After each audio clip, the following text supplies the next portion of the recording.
Just hanging out, about to like talk and say a few things. Episode 519, Brain Candy Podcast. Susie Meister here with you right Sarah now. Rice over here. Hello. How are you, my darling? Oh, doing very well. Right before we started recording, we were talking about Lincoln's upcoming birthday, Yes. which is going to be super fun, hopefully. I mean, Tell them about the food truck. Oh, yeah. We got chicken waffles on the go. Lincoln, he wanted pizza, and I'm like, this is better. Anyway, shut up. I love that. So it's like, shh, it'll be fine. It'll be fine. But, yeah, it does feel like this summer is going to hopefully be a fun time for people because, more freedom, more safety, and emerging from the nightmare. Yes. I hope, anyway. Mm-hmm. Yeah, I think so. But, okay, first order of business. I do love all the things that are like hot girl summer. This is going to be like granny summer. And this is like, I love it. I love it. Yeah. Cause are you having that feeling of like weirdness about coming out into the world? It's more like,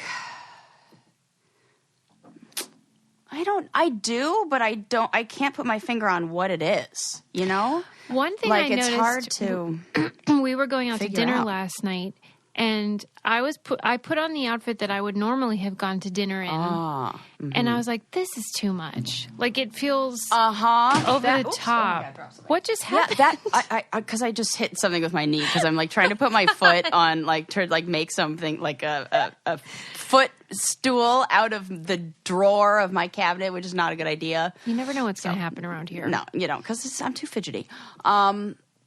Yes, but continue. Yeah, yes, I just felt overdone, but I was just wearing jeans, but with heels, and it felt like over the top. But that's just because we're used to ultra cash, especially footwear. Yeah. No, you don't. And don't you feel like your feet don't know how to walk in heels anymore? Yeah, everything felt all wrong. God. I had to change. It's so weird. Mm-hmm. I was like, I don't know how to use these.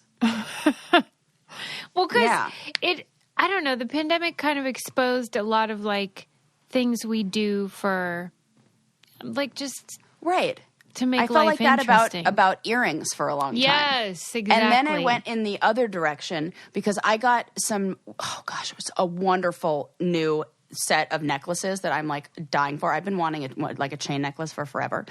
And I got one and it's like really changed my mood. Just the necklace?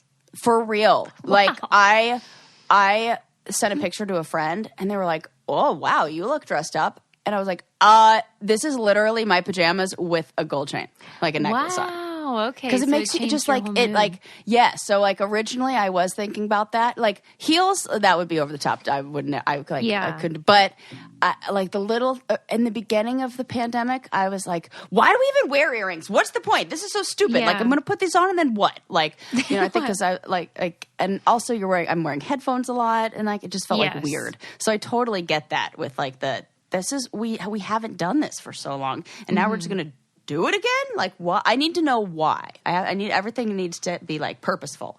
I know. It's a strange thing, and I don't know whether that's a good thing or I don't know. It's just odd. We're all in an odd moment. It's definitely different. Yeah. But, okay, first order of business is my documentary roundup for today. Yes, includes I love it. On HBO Max, a Brainiac recommended it to me. It's called Lucy the Human Chimp. Oh, okay. And, okay, so I knew nothing about it. I just thought, okay, well, this is probably about, like how they can communicate with sign language and stuff like that and whatever. But this was not that. This was a documentary about this scientist and his wife who basically, stole a baby chimp from her mom and took her home and decided to raise her as a human. And well, gross. Right, like just so ill-conceived or like just so ill-advised and offensive that they would do that. But he was he's a scholar, and sometimes, man, you get so fixated on your research goals that you forget, like, morals and stuff. And and this was, let's see, must have been the 60s, maybe 70s. Yeah, and that's what they were doing, all that animal behavior stuff at that time. Yeah. I mean, they certainly weren't the only people doing this. Right. But there was, questions about nature and nurture and, like, could a chimp sort of be raised in a way that would make them not wild, like domesticated in some way? Okay, so they're raising this chimp as a human, and they referred to her as their daughter even. And, like, everything was pretty good until... Which is usually the case with wild animals. Right. Until ... Tale as old as time. They, this chimp Lucy reached sexual maturity, and then, things go haywire. Oh, my God. And they start to become, wild. And in the meantime, they had hired this woman from the university to sort of like clean out the cage and, handle the care to a certain extent. Yeah. And she grew attached to Lucy. And then one day, the couple decided they couldn't do this anymore, that Lucy was a liability. She bit somebody and she was just like out of control. Right. And so they were like, we can't find a home for her, so we're taking her to Africa to this program where they try to take chimps and get them back and get them into the wild. Yeah. And so the assistant went with them. All three of them went to Africa. And the couple stayed for 2 weeks, and then the assistant was going to stay for one additional week to sort of transition. But, like, Lucy has only ever lived in this house with humans. And so she didn't see herself as a chimp. Right. She feels like she's being abandoned by her tribe or by whatever that troop. Her family, I guess. And so, anyway, the assistant can't leave her and ends up staying for... Like, when she says can't, these are the things where I'm like, what do you mean can't? The monkey wasn't holding a goddamn gun to your head. She felt like it was cruel. That it was cruel to leave. Well, I don't think that was the stage where cruelty began. Well, especially because it wasn't even her mistake to begin with. Right. And they clearly dumped it all on her. Like, talk about avoidance of responsibility. Yeah. The people, like, they're terrible. They were like, peace out. And they're the ones that called it their daughter. I mean. Okay. So the assistant stays, and I don't want to, like, spoil it, but let's just say the assistant is still there. What? Like... This woman is now an old woman, and she never Lucy came still home. Around? Lucy has passed away. Well, maybe this lady was just looking for an out. Well, that is what I want a second documentary about, is like, what is her story? What was she avoiding? Why did she not come home? Guaranteed getting out of there's like a relationship that was abusive. In some way. Yeah, something wasn't whether right. Emotionally, physically, or something. Because the fact that she created such a close bond with somebody who can't reject her. Yeah. And then stays. Mm-hmm. Yep. And she ends up, so for the most of the film, she's living on this island with no other humans and with just chimps. And... What? Come on. I don't know how to even explain to you the experience, though, that I had after. I actually had an emotional breakdown. Well, this doesn't happen often. Isn't this a role reversal for us? I don't know what it was, but it just connected to me as a parent because she was acting like a mother to this chimp, and that's sort of the dynamic that you get stuck with. And I can't explain it. What was it that really I just felt like... Can you identify like a scene that really made you feel, or like something that she was doing that really... It was the tone. What was the motherly... She was acting the way you would act towards your child if you just wanted your child to be healthy and happy, and like you knew that they needed you, but you had to like kind of abandon them in order for them to thrive. that thing so where basically you have to every single mom has to go through when their children like the thing where you grow have to up. like push your kid out of the nest, kind of. Mm-hmm. And I was like, it just made me realize like how fast your kid grows up and how it's over so fast and like whatever. Yeah. Anyway, it was just insane. The film is insane because of what happened and how she lived on this island with chimps. And then the way it makes you reflect about your life, I think, is powerful. So interesting. I hope you guys watch it and give me a report of what you guys think. And then also, you need new sheets, and they got to be Brooklyn. Yes, definitely. I mean, like, that's just the facts. I know or what new you guys towels. are sleeping on. Come on. Yeah, get some towels. Freshen up for spring and summer. Make your home lovely and clean and luxurious, but don't pay a fortune. That's what Brooklyn does for you. They have high-quality luxury bedding and towels and such, comfy loungewear. You're never going to want to take it off. And then comes with a 365-day warranty and just rave reviews. Beautiful colors. They wash really well and get soft. So stock up on all things summer comfort and shop the Memorial Day sale now. And if you're listening to this podcast after the air date, don't worry. You can still go to brooklinen.com and use the code BRAINCANDY for $20 off your first order of $100 plus free shipping. That's BROOKLINEN.com and enter promo code BRAINCANDY for $20 off your first order of $100 plus free shipping. Brooklinen, everything you need to live your most comfortable life. And you know, I gotta this we have not mentioned in a while, but I think is probably my favorite feature.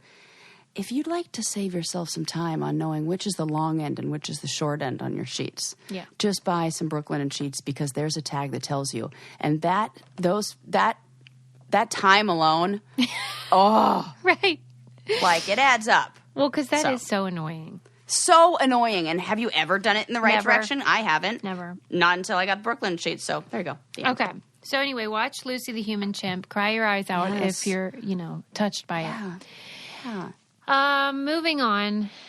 Now, you know how I was telling you about Pose last episode? Yes. I know you're really going to love it because the part about like being a mom is the part that really like tugged at my heartstrings. And I think you'll connect to that. You'll be like, oh my God, it is just like that. I like to kind of joke or posture that like I'm all tough and like, no, not sensitive, but it's because I'm hypersensitive and like it's too much for me. The enormity of being this child's whatever. I can't even talk about it. Okay. Gosh, you sound like my mom. It's really funny. She's like that. When I was born, she's like, I can't hold her. I can't. You have to take her. She's too much emotion. I'm feeling too happy. It's too amazing. They're so funny. I almost feel like that's why I didn't end up having more kids because it was just this like, is how much I love the one. Yeah, like I can't do it. I can't handle it. Yeah. Okay. Oh, that's cute. I did read a fun little New Yorker piece about liminal spaces, which are the spaces like that lead you somewhere else, like a hallway or I'm a big elevator. fan of these. Tell me why. I knew you were going to say my last something apartment like did not have this. And I felt different. I told Ren what I really want is a house with a hallway. I couldn't have, and it created a transition space. Wow. You're very self-aware to even know that you wanted that. Yeah, I knew that was something that I missed. Well, apparently like a lot of people have this feeling, and there's all these Reddit groups where people post I fucking pictures. love this. Yeah, I think you'd be into it. Suze, who knew that you were gonna like totally define like a concept in my mind that has been there for a while? Yeah, because these people, for example, in the Reddit groups, will post, for example, a picture of like the hallway outside of a hotel pool that you have to go in order to get to like the locker room, and that distinct feeling of like being dripping wet and then trying to find the locker room. It's such a like specific experience. Oh my God. I love this. Yeah. And people are comforted by them because I guess they're a keystone of the human experience, really. I think it's the transitions. Yeah, I think you're right. I think that is it. I think we really crave something that tells us this is the beginning of something, and it. You know what that does? Oh my God, I'm getting so many ideas. It bookends things. So it helps close something and open something else. And like the memory of it too. I think it probably helps with that. Ooh.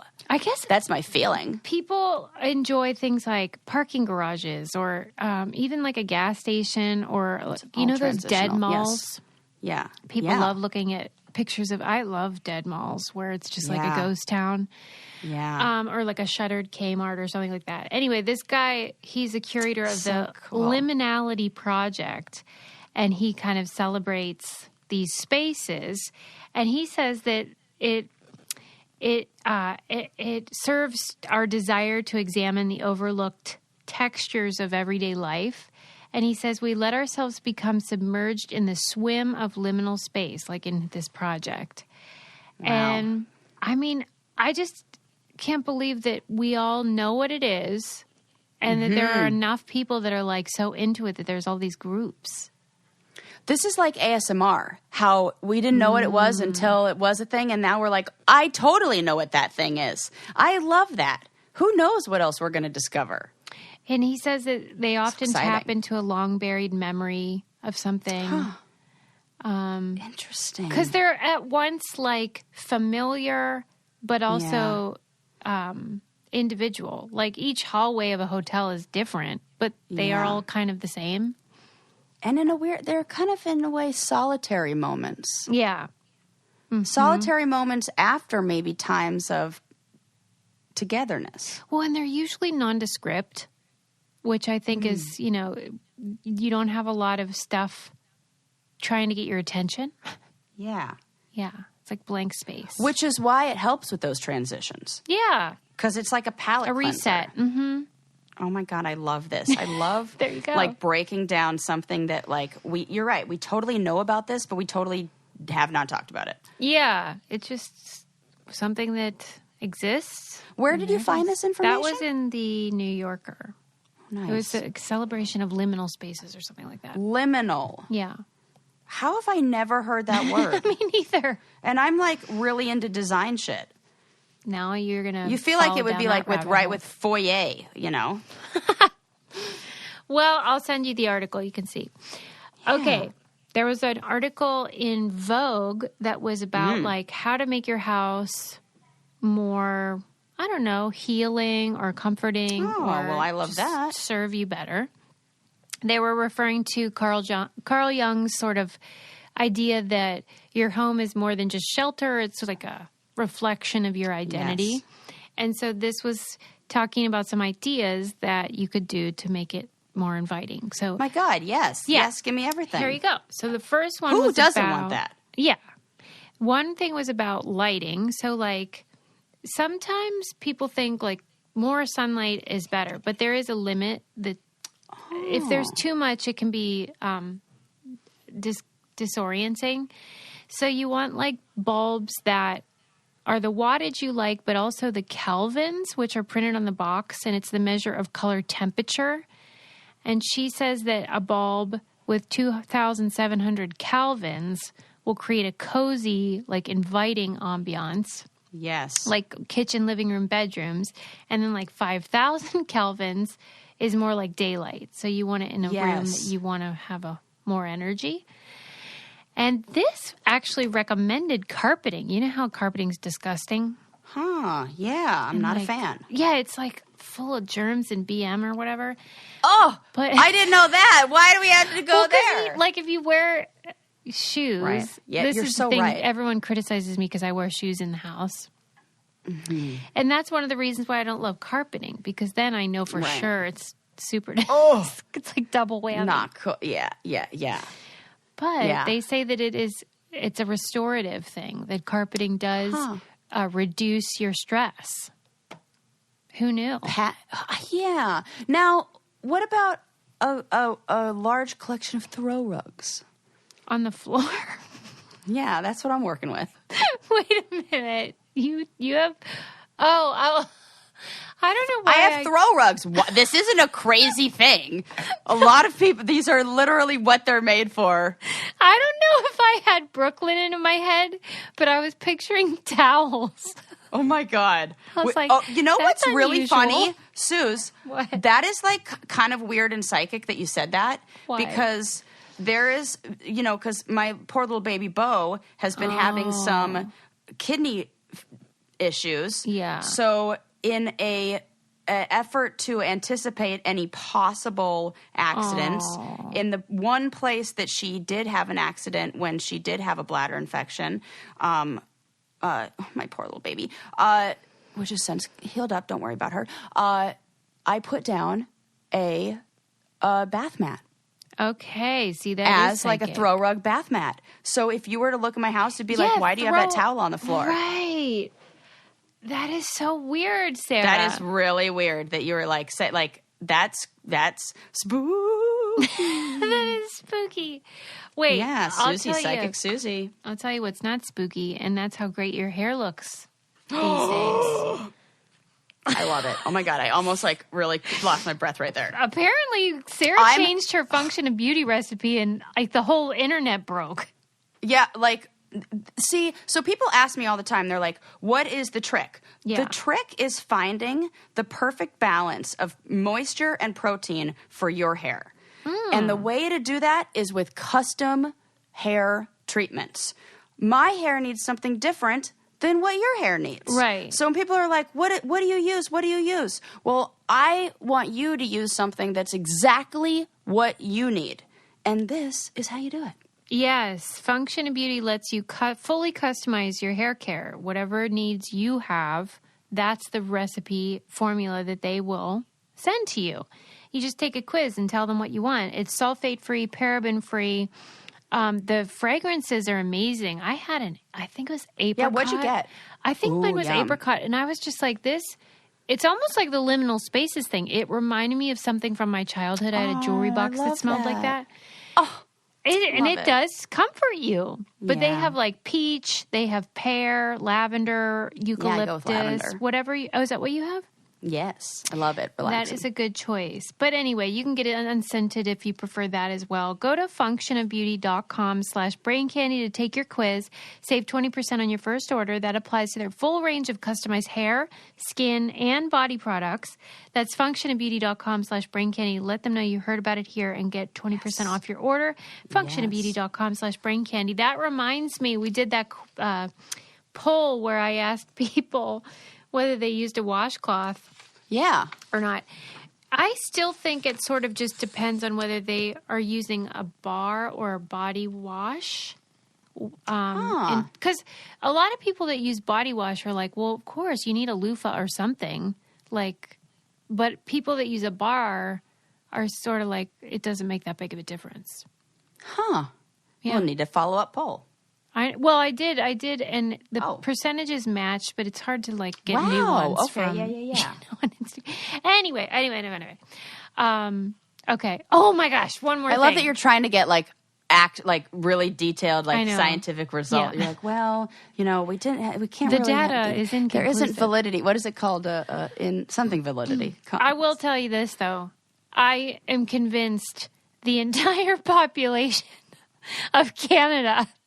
Oh my God. Sent messages about the Hudson Bay. Yes, that was so funny. And it's almost like they have a script that they gave out to everyone in Canada that is about the importance of the Hudson Bay Company and that it is, quote, so much more than just a department store.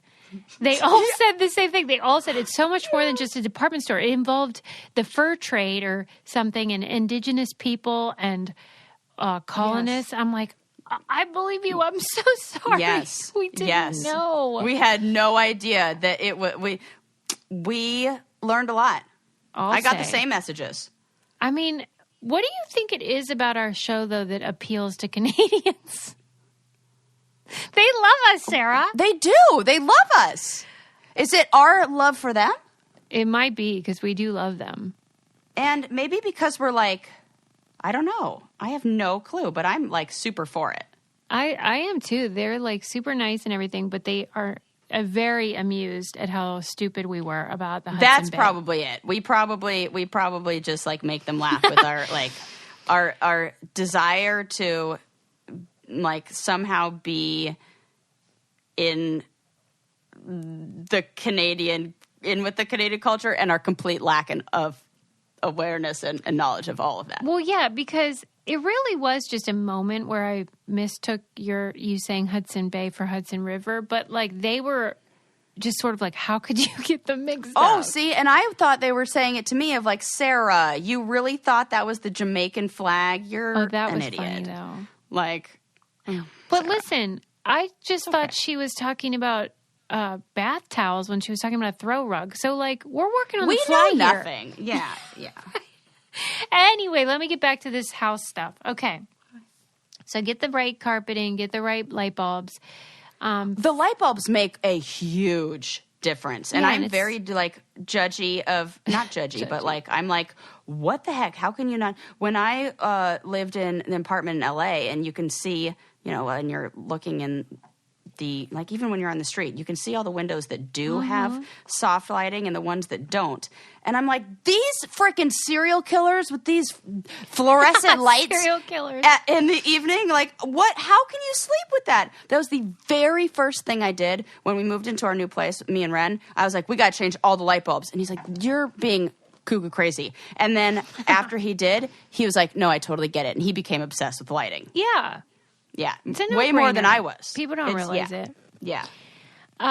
This is what is really shocking to me. Okay, so it's saying like if you have a lot of stuff in your house that needs fixing, just please do that because it said participants who dwelled on things like so they had people give tours of their house to the researchers. Yeah. And participants who dwelled on things that needed to be fixed, like unfinished projects or like repairs or things like that. Like what I would have if I just moved into a house? Yes. These people that were focused on it had weaker recovery of cortisol and the body stress hormone. And at the end of the day, compared to those who described their homes as restful and relaxing. But the craziest part is it only applied to women because historically they've been socialized to feel more responsible for the upkeep of the home. Oh my God. Even when they had a partner. So like women are taking this burden of like, my house isn't good enough. So the only remedy really is to fix the shit that you're bothered by.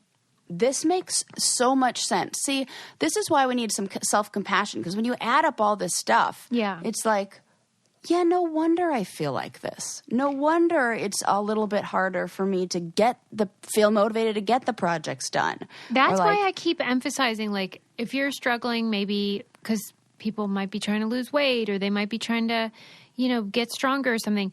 And then they get down on themselves. But it's like everything in the world is acting against you. Yeah. Don't feel too bad. Don't feel too bad. We need to work so much on that balance between acceptance and change. What do we just accept because, like, that we give yourself a little grace. Yeah. And, you know, I always think and tell any clients, anybody I'm talking to, friends too, if we were reading this story, we were reading a book about a character who was going through the same thing, would we be like, man, she's not doing enough. Man, she needs to, or would we be like, wow, it makes sense that she feels like that. Right. We definitely would say the latter. For ourselves. Yes. And we never do that because we're in the story, not looking at it from a bird's eye view. So just do that. But like I would love to know all the things that women sort of put pressure on themselves to do that we don't even realize. Like who would have thought that things that might be in disrepair are weighing on you and making you feel like you're not enough? And the crazy thing is some of those might even be tasks that are stereotypically male. Like it could be that like the guy on the guy's honey-do list, but I think that the woman would feel the stress about it. For sure, because in my experience, the guys do not care. No, they don't. They really don't. They don't have that same sense of like, well, I guess some of them do, but. Well, some. We don't want to say all. I remember the moment where I asked Landon, my ex-husband, I was like, so stressed about not making the bed. And so I asked him, I was like, is it okay that I didn't make the bed today? And he looked at me, he was like, I have literally never once in our entire relationship thought about you or making the bed in like that. And I was like, what? Why have I been wasting so much time stressing about not having the bed made? Like the amount of the damage that stress had done. So like he didn't mind if it was made or not. Didn't ever think about it. And here I was with it convinced. That. He probably said one thing a long time ago of like, I love when you do that. And I locked it in my head of like, this is my this is my job now. I am required from now on to do this. Oh, man. And now. So, Poor so you Sarah. Like, you know, that's why we got to ask questions and revisit, what do we call those? Expectations in relationships. Amen. Ain't that the truth? Amen. You're probably putting pressure on yourself unnecessarily.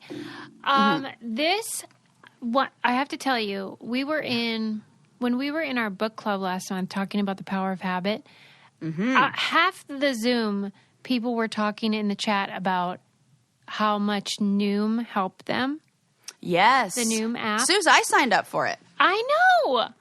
Because I signed up for it without even goals and intentions of any weight loss. I just need really consistent behaviors. Yeah. Like That's accountability habits, if you will. Habits. Right. Oh, yeah. Right? Because what is a habit? A habit is a choice that you make that becomes routinized. It becomes just a part of your life without thinking about it. And Noom can help you pick whatever behavior you want and make it more into a habit, something that you do automatically, whether it's you want to have more energy or you want to start exercising or just have better self-esteem, whatever it is, they can help you reach that goal through science-based and psychology-based advice and accountability. Takes 10 minutes a day. Super easy, and people are having great success. A lot of people in our book club. It's just about that why. Why do you make the choice that you do? And then giving you the tools to replace that habit with healthier ones. There is a science to getting healthier. It's called Noom. Sign up for your trial today at Noom, Noom.com/BrainCandy. Learn how to get healthy with Noom. Sign up for your trial today at Noom, Noom.com/BrainCandy. And you know what I love? That it's like, that's an online community. And then that we've created like an online community of Brain Candy Noom users. For real. To support each other. I love that. Because that's to me what our book club is. Yes, we all love reading and we love ideas, but it's also just about friendship and being girls together. Supporting girls. Fellowship. It's just really nice. Yeah. And not all women, I should say. We do wonderful have some male men. members. Yeah. Yes. Okay. Really I read an article in the New York Times that cracked me up because it was about all these bozos that climb, Mount Everest and stuff. Oh, yeah. We love these articles. This one was about when is a summit the summit? So now there's all these fucking debates about did you actually reach the summit? Yes. Okay. I've heard this. So there's these 14 mountains on Earth that are 8,000 meters and up. Okay, so these are like the big dogs.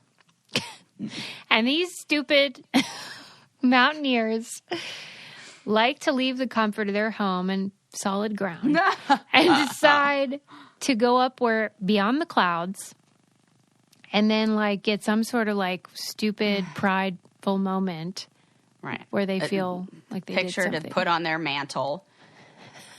Well, so here's what cracks me up about it. The summit, of course, is the highest point.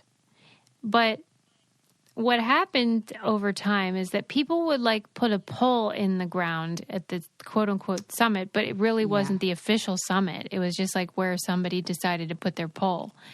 But then everybody falls for it and stops there and starts heading back down. And now they're being well, you actually didn't go to the summit. Oh, this is annoying.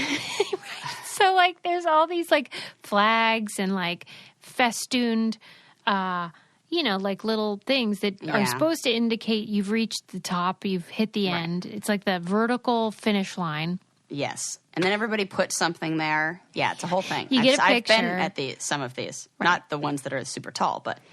So, basically, close only counts in horseshoes and hand grenades. And if you didn't reach the summit, some people are saying they're calling bullshit, basically. And this is really not good. Tell me why.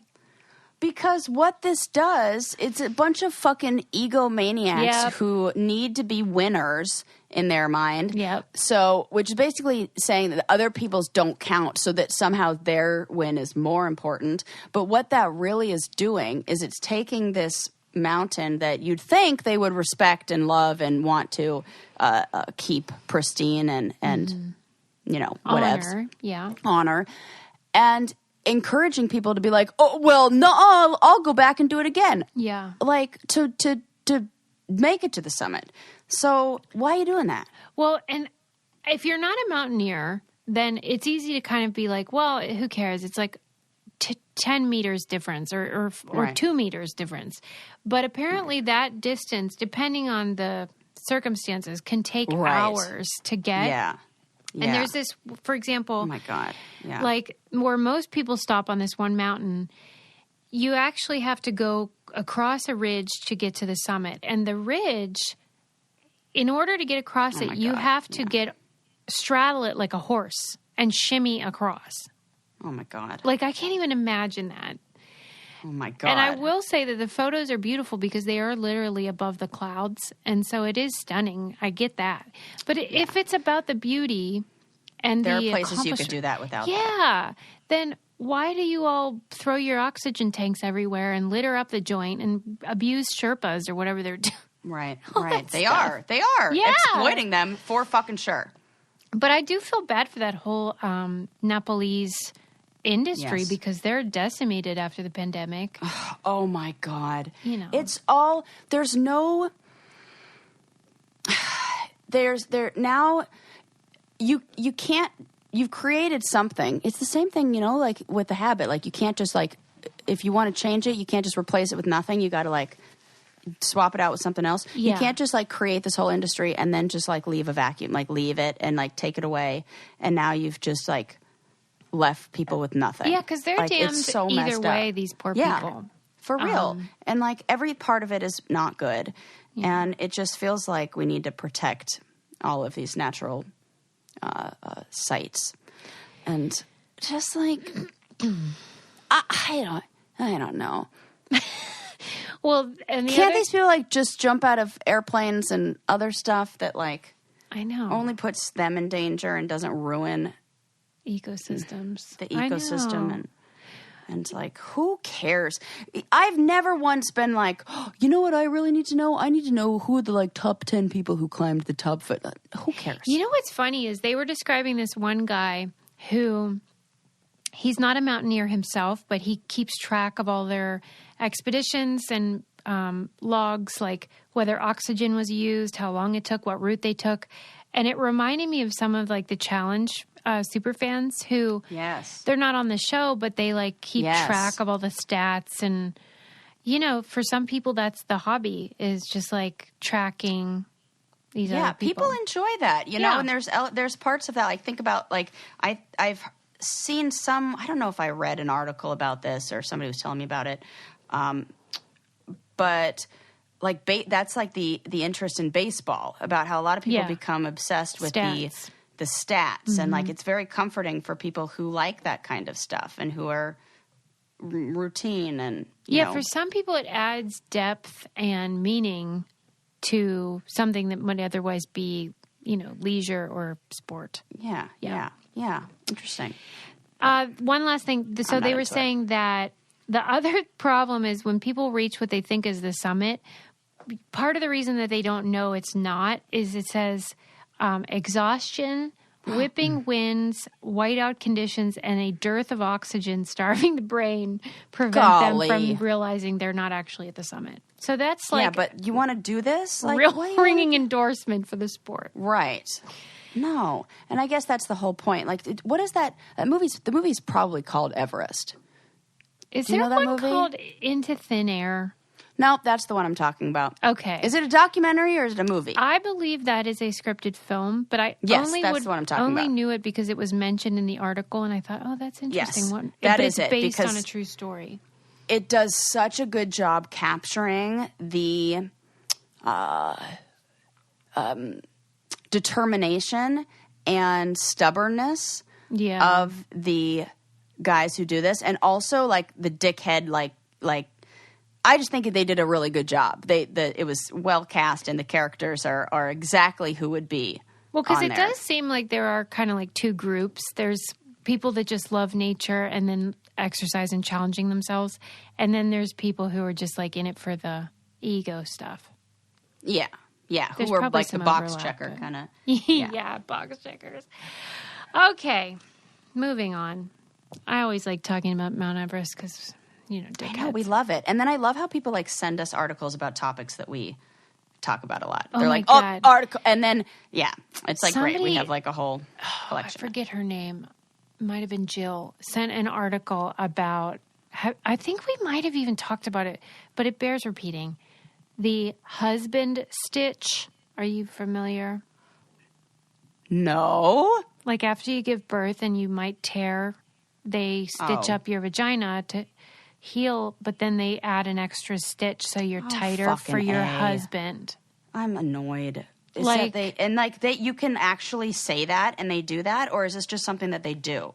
I think it's Or is it less like a- prevalent now, but that this used to be Ew. something that they would do without asking you. Ew. For your husband. So And- like they're performing surgery without medical necessity. Yeah.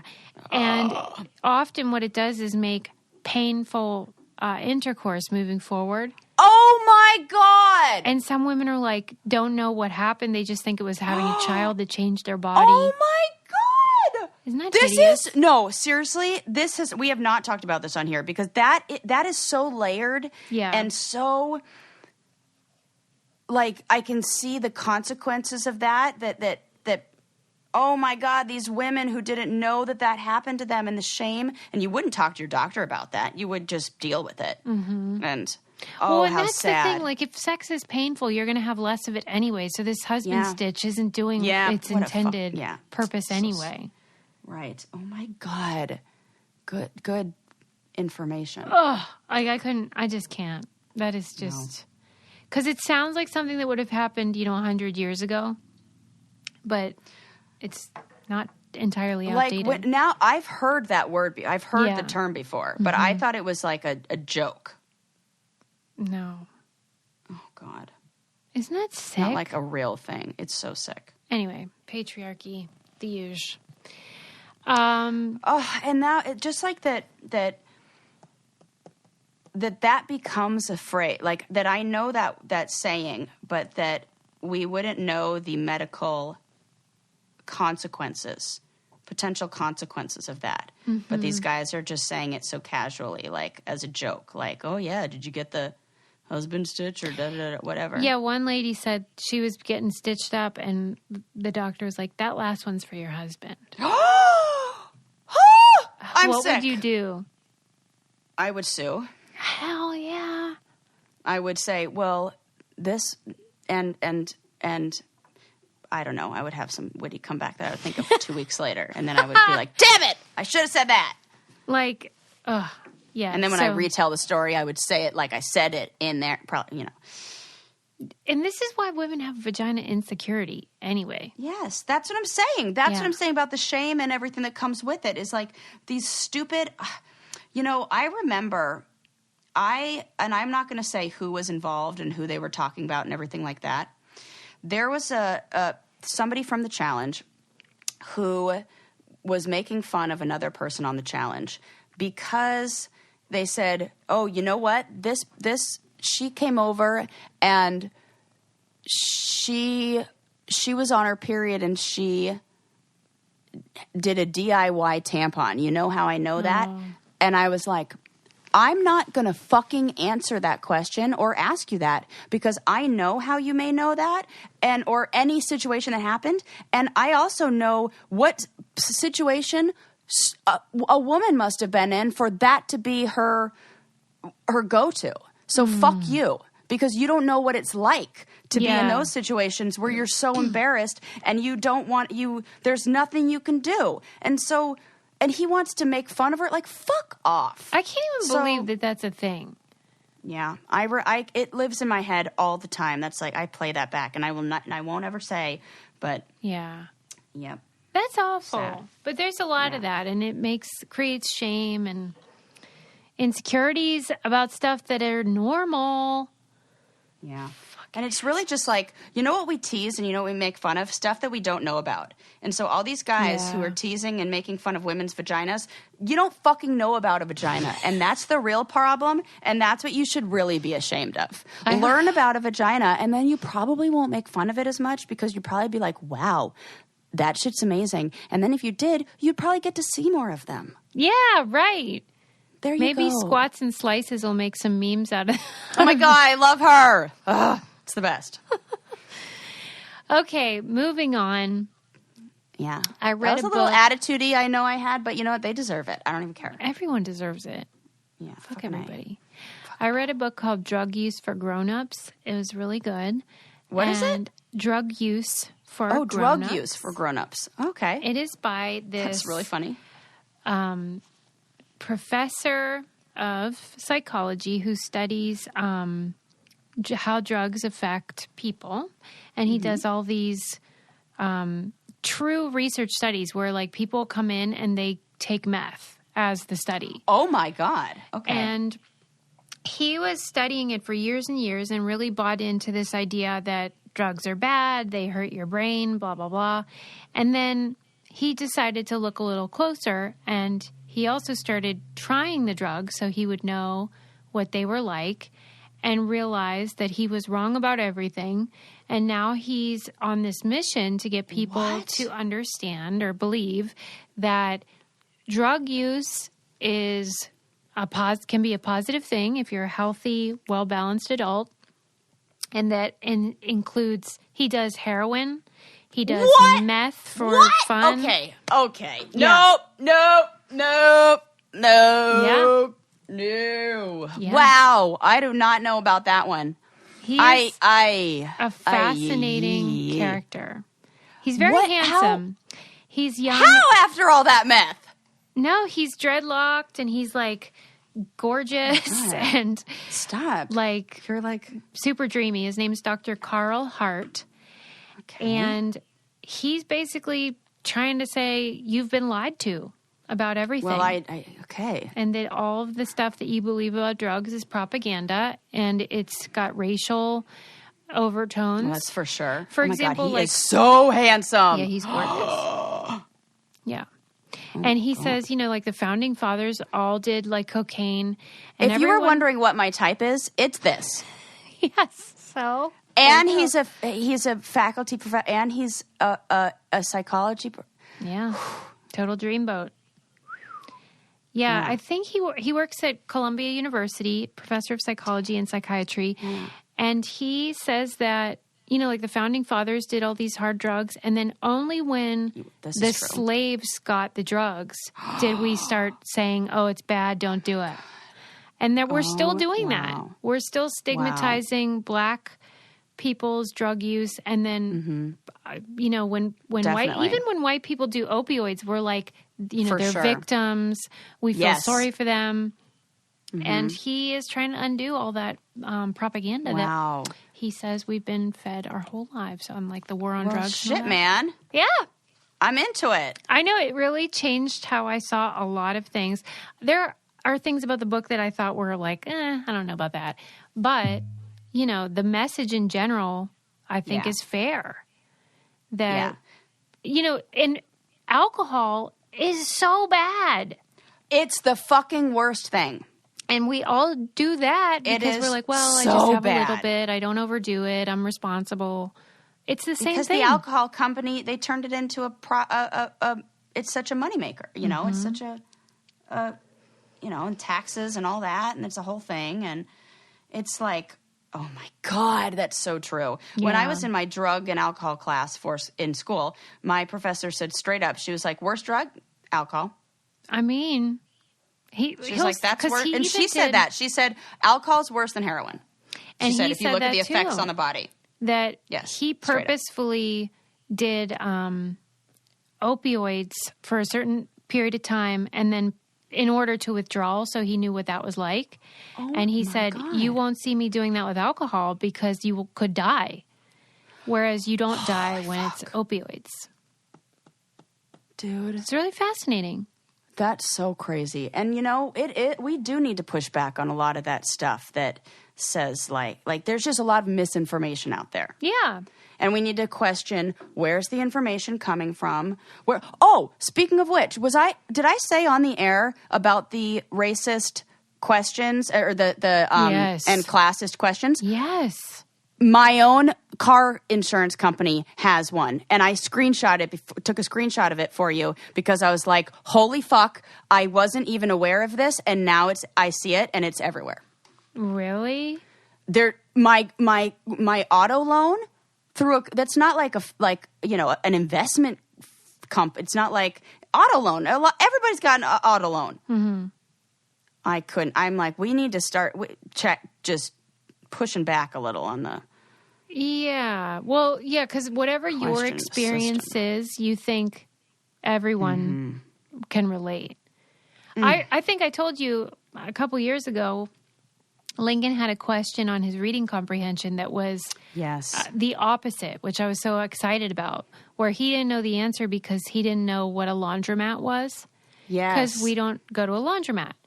But in other communities, that would be an advantage to them, which I like. If we're going to go one way or the other, I'd rather advantage people from a lower income or, a different Yes. Oh, my God, experience. I deleted it. I think I deleted it. That would suck. Yeah. Yeah. Yes, totally. Oh. But it said, when was your it was something about, vacation, a vacation home or, yes, it was assuming. Where was your first international vacation or international please. trip or something? And I was like, what? So oh, God, yeah. So, it makes sense that everything is through one lens. Yeah, and so he talks about it from the standpoint of he used to be on the other side. He used to buy into all of it. And then the more he looked at the studies, the more he was like, but that's not what this data shows. So that's why he started unpacking all of it and being like, we've been sold a bill of goods here. Yep. I love that. Ask questions, push back. And I want to read that book. Interesting. Yeah, it was really good. And because there's all the added, then you have the added shame. And then I think when people think that they are something, they just, that's really interesting. Did you read about the submarine that, what's the word? Sunk? Uh-oh. With people in it? Yeah. Oh! The Indonesian sailors. No, that's so sad. Yeah, it was in the news. It was super sad. But then there was this article in the New York Times about how a couple weeks prior, they had filmed a video where they were singing this pop song called Till We Meet Again. And it was one of these K-pop, I think, songs. But that the lyrics have kind of almost sounded like in the afterwards like a foreboding. Ooh. And apparently there's this word in Indonesia called, I'm probably going to say it wrong, but kakalogi. And it means looking back at people's lives to find clues to explain seemingly random events.